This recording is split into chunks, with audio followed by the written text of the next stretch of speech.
Ola, que tal? Moi boas noites. Tempo para unha nova edición de Minutos de Xogo, tempo para información deportiva aquí en Televisión de Ferrol, hoxe luns día 6 de febreiro. Nos vindeiros minutos poñeremos o noso foco na actualidade dos nosos principais equipos este fin de semana, en fútbol, fútbol sala ou baloncesto. Un fin de semana bastante positivo, onde só o Racing de Ferrol foi a nota discordante. Este é o menú para os vindeiros minutos, así que sin máis, comezamos. O Racing de Ferrol segue sen dar pé con bola. A súa regularidade para decepcionar os seus é sorprendente. Esquezan o visto pasado domingo, o 4-0 ante o Rápido de Bouzas, porque onte o equipo volveu polos seus fueros. Caeu en Carballo ante o Bergantiños por 2-1. Nin tan sequera serviu adiantarse cedo no marcador. A cousa continúa a pintar moi mal pola Malata. Mellor que palabras, principiamos poñendo os datos por diante. Un triunfo nos derradeiros 8 encontros. Para topar a última victoria fora da casa hai que retroceder, ollo, o mes de outubro. Foi na casa do colista. Non se enlazan dous partidos gañados de xeito consecutivo precisamente dende esa data. Eso se fixo unha vez ao longo da tempada. Con todo isto sobre a mesa, a estas alturas da película, que o Racing 2011-2012 perde en Carballo ante o Bergantiños non debe sorprender a ninguén. Despois da de cal, chegou a de area. Se alguén pensaba que o triunfo ante o Rápido deixou ver un equipo que ia cara arriba, onte arredor das 7 caeu da burra outra vez. As Eiroas non chegou ni con adiantarse no marcador. Semella que manter un marcador favorable tampouco é unha das especialidades do plantel. Racing sigue a ser moi solidario cos demais e agasallou cun triunfo a un Bergantiños que afrontaba a cita tras sumar un punto dos 15 últimos en xogo. Obviamente, na táboa seguimos mirando cara atrás. E mira que a cousa apuntaba boas maneiras. No minuto 7 un balón colgado ao segundo pau e tocado por Pérez cara ao área pequena e o porteiro Carballés inexplicablemente mete o balón para dentro. 0-1 e todo semellaba máis doado. Ou non, porque nada máis marcar comezaron os infortunios para o Racing.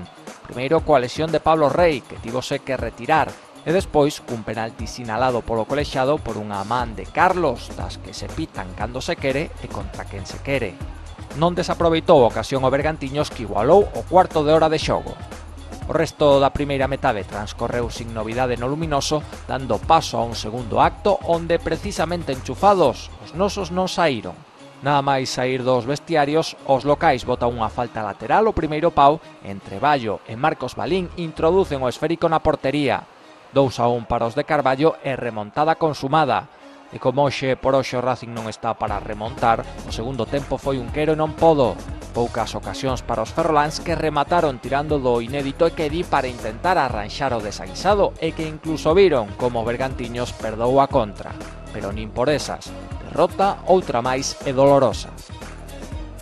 Clasificación, como sempre, condicionada polo futuro. O descenso está a 10 puntos, bastante distancia, pero recordamos que o Montañeiros está con pé medio en terceira, o que faría que baixara outro máis a preferente, pero que tamén o Celta B está en postos de descenso, o cal serían 6. Claro que tamén pode ascender algún dos equipos de terceira a categoría de bronce. En definitiva, ata que acabe a tempada non se sabrá con exactitude como queda o tema, pero preocupa. Preocupa porque o equipo continúa a dar un nivel moi baixo. Fai pouco as mentes pensantes do clube falaban de ansiedade por xogar na casa. Agora acalan, os números lonxe da Malata son peores aínda. Terán que buscar outras excusas de mal pagador. Precisamente no Coliseo Verde terán lugar as dúas vindeiras citas, a máis próxima ante o Estradense, o primeiro equipo que está fora dos postos de descenso de forma oficial. Rival directo, iso parece. Despois chegará o actual líder, o Cerceda. Partidos que servirán para definir máis o futuro dun Racing que continúa inmerso nunha crise gorda da que aínda non se atisba o final. Abrimos capítulo de baloncesto parando en primeiro lugar na Liga EVA, onde deixando atrás os tópicos e as precaucións habituais, o Recinor Ferrol CB tiña que vencer e venceu. Foi na pista do Rosalía de Santiago, o colista da clasificación, por 53-80, un partido ben levado polos de Carlos Díaz, que se manteñen nesa segunda posición máis preto da súa clasificación cara aos play-off de ascenso. Nestas categorías as casas de apostas aínda non traballan, pero no caso de facelo, unha derrota o sábado do Recinor Ferrol CB ante o Rosalía de Santiago hubésese pagado moi ben, pero non pasou, tranquilos. A diferenza de potencial entre ambas escadras é moita, como volveu a quedar reflexado no parquet santiagués. Un partido onde os nosos non podían errar, e non o fixeron. 53-80 foi o resultado final dun choque que ben cedo quedouse sen historia, e no que os habituais chamados minutos do lixo nesta ocasión foron bastantes máis do que é habitual. É a cuarta victoria consecutiva para un Recinor Ferrol que venceu en todos os partidos da segunda volta e que mantense firme e ben posicionado para entrar outra campaña máis na fase de ascenso a Lé Prata. O equipo traballou completo e iso nótase no acoplamento das pezas. Cumpriuse o guión previsto en Santiago, onde o Recinor exerceu de gallito da categoría e saiu dende o primeiro momento impoñendo o ritmo do partido. Un ritmo intenso en defensa, como ven sucedendo dende este ano 2012, que deixou os santiagueses en 11 puntos no cuarto inicial. No ataque as cousas funcionaban máis ou menos, deixando un +6 favorable aos departamentais. No segundo parcial os nosos estiveron menos atascados na parcela ofensiva.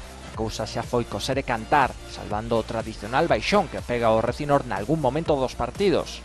Este chegou unha reanudación media do terceiro período, pero entre que o colchón que tiñan era amplio e que reaccionaron con rapidez, o intento de remontada do Rosalía só quedou nunha anécdota.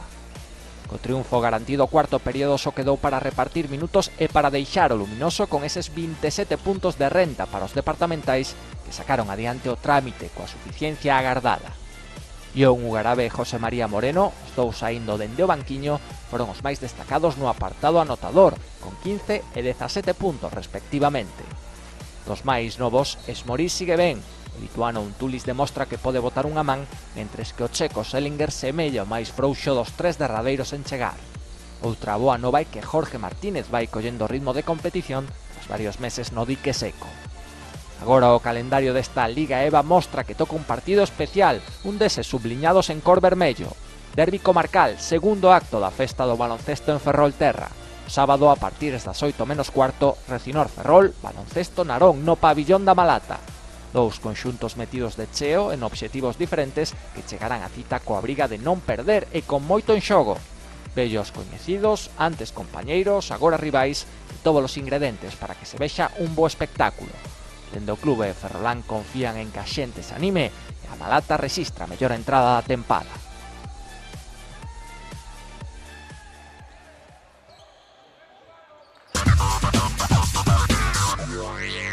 E o derbi lle chega ao baloncesto Narón no mellor momento da tempada. Triunfo do cadro de Suso Varela por 76-73 ante o Fidalgo vecino de Zamora nun partido que tivo que decidirse no tempo extra. Partido no que os naroneses foron de menos a máis ata certificar ese importante triunfo na loita polo obxectivo, que non é outro que a permanencia. Vivimos semanas doces para o baloncesto Narón. Despois de complicarse moito a vida con derrotas ante rivais directos, os nosos espabilaron. De que xeito? 3 son os triunfos consecutivos que levan, todos eles acadados en partidos duros, igualados e disputados. Estas características se deixaron ver no pabillón da Gándara no seu máximo esplendor. Cousas comezaron mal para os naroneses, que reaccionaron, puderon gañar antes, pero tiveron que agardar a próroga para facelo. Unha victoria que o sábado pola noite se consideraba un paso importantísimo de cara á permanencia, e o certo é que é así. Pero ollo, que os de abaixo tamén apretan. Ourense sorprendeu o Marín e os postos de descenso están a só un partido. Queda aínda moito por diante nesta intensa loita para facer cálculos, pero tanto os das Burgas como o Rosalía teñen que pasar por Narón. O máis recente foi o que sucedeu na tarde noite do sábado. Fronte, un Fidalgo vecino destinado a loitar polo mesmo obxectivo. Pero os zamoranos saltaron a pista menos responsabilizados, ao menos en apariencia. Estiveron máis fluidos en ataque e o dominio no primeiro e segundo cuarto foi seu. O baloncesto Narón non atopaba o camiño, pouco a pouco os visitantes ian ampliando o seu colchón. mala selección de tiro dos naroneses, as pobres porcentaxes fixeron que ao descanso Luminoso reflexara un 30-38 que tampouco era nada definitivo. Eso sí, había que trocar a cara do equipo, máis ou menos conseguiuse. A intensidade defensiva foi maior, aínda que moitas veces faltaba completala en ataque. Serviu este esforzo para seguir reducindo as distancias e colocarse a 5 co só cuarto parcial por diante. Os 10 minutos finais foron de infarto. Os nosos botáronse enriba no marcador, deixando uns segundos finais típicos de baloncesto, tiros libres, tempos mortos, erros, acertos. Narón logrou empatar a 66. Os zamoranos tiveron o tiro final, pero erraron e destinaron o partido camiño do tempo extra. Ali foron eles os que arrancaron dominando, pero os locais non se rendiron, deron o último arreón e conseguiron asegurar a victoria por ese 76-73. O dominio no rebote, con ollo 23 rebotes de ataque, foi fundamental, aínda que a falta de acerto no tiro reduxa a súa influencia. Outra vez máis, mención especial para Marcos San Esteban, 25 puntos e 16 rebotes para un home que agora mesmo é o máximo anotador da liga, mellor reboteador, e con moito o máis valorado, aí é nada. 5 victorias e 8 derrotas, ese é o balance do baloncesto narón. Peso subidón na táboa, os postos de descenso acechan a só un partido, aínda que con máis equipos que fai un mes na pelea. Servirá esta boa racha dos naroneses para batir o Ferrol na Malata? En principio non é un partido da súa liga, pero coa moral a tope, do seguro que o intentarán.